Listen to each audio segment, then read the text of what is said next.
Hello guys, আসসালামু আলাইকুম। আজকে একটি মজাদার রেসিপি নিয়ে হাজির হয়েছি। অল্প কিছু উপকরণ দ্বারা ক্রিস্পি একটি রেসিপি তৈরি করেছি, যা বিকেলের নাস্তার জন্য একটি পারফেক্ট রেসিপি। আশা করছি আজকের রেসিপিটি আপনাদের কাছে খুবই ভালো লাগবে। তো ভিডিওটি স্কিপ না করে সম্পূর্ণ ভিডিওটি দেখে নেন। আর অবশ্যই ভিডিওতে like, comment, share and subscribe করে দেবেন। পাশে থাকা বেল আইকনটি অন করে দেবেন, যাতে পরবর্তী ভিডিও নোটিফিকেশন সর্বপ্রথম আপনার কাছে পৌঁছায়। তো চলুন ভিডিও শুরু করা যাক। আজকের এই অজানা রেসিপি তৈরি করার জন্য প্রথমেই লাগছে একটি কাঁচা আলু। আর এই আলুটাকে আমি খোসা ছাড়িয়ে নিচ্ছি একটি পিলারের সাহায্যে। আপনারা চাইলে দা বা বটি দিয়েও এর খোসা ছাড়িয়ে নিতে পারেন। দেখতে পাচ্ছেন খোসা ছাড়িয়ে পরিষ্কার করে নিয়েছি। এবার এগুলোকে আমি পিস পিস করে কেটে নিব। যেভাবে আপনারা ফ্রেঞ্চ ফ্রাই তৈরি করেন বা ফ্রেঞ্চ ফ্রাইয়ের আলুটাকে পিস পিস করেন, ঠিক সেভাবে পিস পিস করে কেটে নিতে হবে। দেখতে পাচ্ছেন কতটা চিকন করে কেটেছি। এতে করে এগুলো সিদ্ধ হতে খুবই সুবিধা হবে, অল্প সময়ের মধ্যে ঝটপট রেসিপি। এক এক করে সবটুকু আলু কেটে নেওয়া হয়ে গিয়েছে। আর এগুলোকে কষ ছাড়ানোর জন্য আমি একটি বল নিয়েছি। পর্যাপ্ত পরিমাণে পানি নিয়ে তার মধ্যে আলুগুলো ভিজিয়ে রেখে দিচ্ছি প্রায় 5 মিনিটের জন্য। 5 মিনিট পরে আবার এগুলোকে ভালোভাবে ধুয়ে পরিষ্কার করে নিয়েছি। আর আলুর পিসগুলোকে পানি ছাড়ানোর জন্য একটি জ্বালনিতে রেখে দিচ্ছি। এতে করে আলুগুলো একদম ঝুরঝুরে হয়ে যাবে পানি ঝেড়ে। অন্যদিকে একটি বাটার তৈরি করে নিব। তাই মেজারমেন্ট কাপের হাফ কাপের কিছুটা বেশি পরিমাণে ময়দা নিয়েছি। দিয়ে দিচ্ছি 1 চামচ পরিমাণে লাল মরিচের গুঁড়ো, হাফ চামচ পরিমাণে গোলমরিচের গুঁড়ো, 1 চামচের 4 ভাগের 1 ভাগ পরিমাণে দিয়েছি বেকিং সোডা, আর একটি ম্যাজিক মশলা দিচ্ছি। আপনারা চাইলে এখানে লুডুসের মশলাও ব্যবহার করতে পারেন। স্বাদ মতো লবণ দিয়েছি। আর এখন এই শুকনো উপকরণগুলোকে একত্রিত করে মিশিয়ে নিচ্ছি।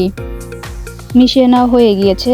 এখন আমি মেজারমেন্ট কাপের হাফ কাপ পরিমাণে পানি অ্যাড করে দিচ্ছি। প্রথমে আমি হাফ কাপ পরিমাণে পানি অ্যাড করেছি আর এই মিশ্রণটির সাথে মিশিয়ে নিচ্ছি।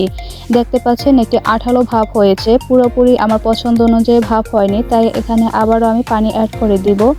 একবারে পানিটি ইউজ করা যাবে না, তাই প্রথমে কিছুটা সময় নিয়ে এভাবে মেখে নিতে হবে। তারপরে এখানে আমি আবারও প্রায় 2 চামচ পরিমাণে পানি অ্যাড করে দিয়েছি।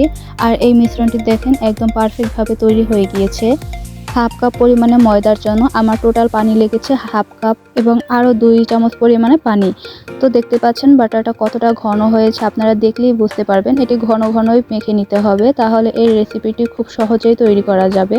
আপনার সুবিধার্থে পানির পরিমাপটা বলে দিচ্ছি। যে পাত্রে এই ময়দাটি পরিমাপ করে নেবেন সেই পাত্রের ওই একই পরিমাণে পানি নিতে হবে। আর তার থেকে 1 থেকে 2 চামচ পরিমাণে পানি বেশি লাগতে পারে। দেন এই মিশ্রণটি তৈরি করা হয়ে গেছে। এখন অন্য আরেকটি পাত্রে আমি হাফ কাপের কিছুটা বেশি পরিমাণে ময়দা নিয়েছি। এখানে আমি অন্য কোনো উপকরণ অ্যাড করব না, শুধুমাত্র এই ময়দাটি নিলেই চলবে।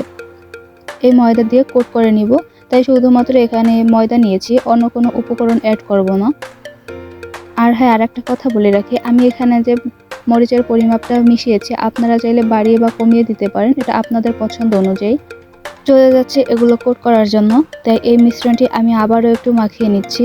আর তার মধ্যে প্রথমে একটি আলুর পিস নিয়েছি। আলুর পিসটাকে এই ব্যাটার দ্বারা কোট করে নিচ্ছি।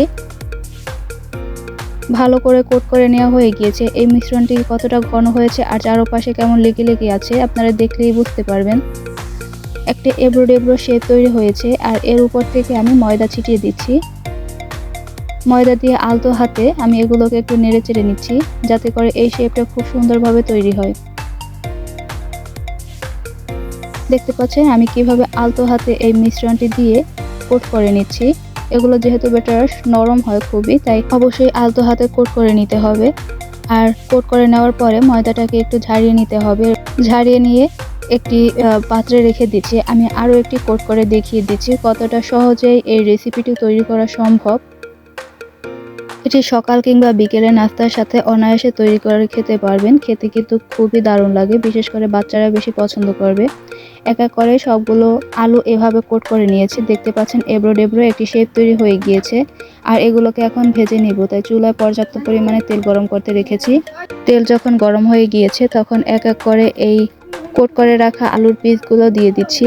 আর চুলার হিটটা তখন হাই লো এর মাঝামাঝি রেখে ভেজে নিচ্ছি, যাতে করে ভিতরের আলুটা সিদ্ধ হয় আর উপর থেকে ক্রিস্পি হয়। দেখতে পাচ্ছেন এক পাশ হয়ে গেছে বিধায় আমি অন্য পাশ নেড়েচেড়ে ভেজে নিচ্ছি। কিছুক্ষণ সময় পরে আমি ভালো করে নেড়েচেড়ে নিচ্ছি, যাতে করে খুব বেশি লাল না হয়ে যায়। কিছু সময় ধরে ভেজে নেওয়ার পরে দেখতে পাচ্ছেন আমার পছন্দ অনুযায়ী কালার চলে এসেছে। তাই এগুলোকে এখন আমি তেল ছেড়ে উঠিয়ে নিচ্ছি। বাস তৈরি হয়ে গেল আজকের রেসিপি। কতটা সুন্দর হয়েছে মাশাআল্লাহ। অল্প কিছু উপকরণ দিয়ে কিভাবে ক্রিসপি রেসিপি তৈরি করা সম্ভব হয়েছে আপনারা দেখলেই বুঝতে পারছেন। আমি একটি ভেঙে দেখিয়ে দিচ্ছি কতটা ক্রিসপি হয়েছে। দেখতে পাচ্ছেন উপরটা হয়েছে ক্রিসপি অ্যান্ড ভিতরটা হয়েছে সফট। খেতে কিন্তু মাশাআল্লাহ খুবই দারুণ লাগে। আর যদি একটু সস হয় তাহলে আর কি চাই বলেন। খুবই ইয়াম্মি একটা রেসিপি। তো আজকের রেসিপিটি আপনাদের কাছে কেমন লেগেছে অবশ্যই আপনাদের ব্যক্তিগত মতামত কমেন্ট বক্সে জানিয়ে দেবেন। তো আজকে এ পর্যন্তই। ভালো থাকবেন, সুস্থ থাকবেন এবং পরবর্তী ভিডিও দেখার জন্য অবশ্যই ভিডিওতে like, comment, share and subscribe করে দেবেন। পাশে থাকা বেল আইকনটি অন করে দেবেন যাতে পরবর্তী ভিডিওর নোটিফিকেশন সর্বপ্রথম আপনার কাছে পৌঁছায়। আল্লাহ হাফেজ।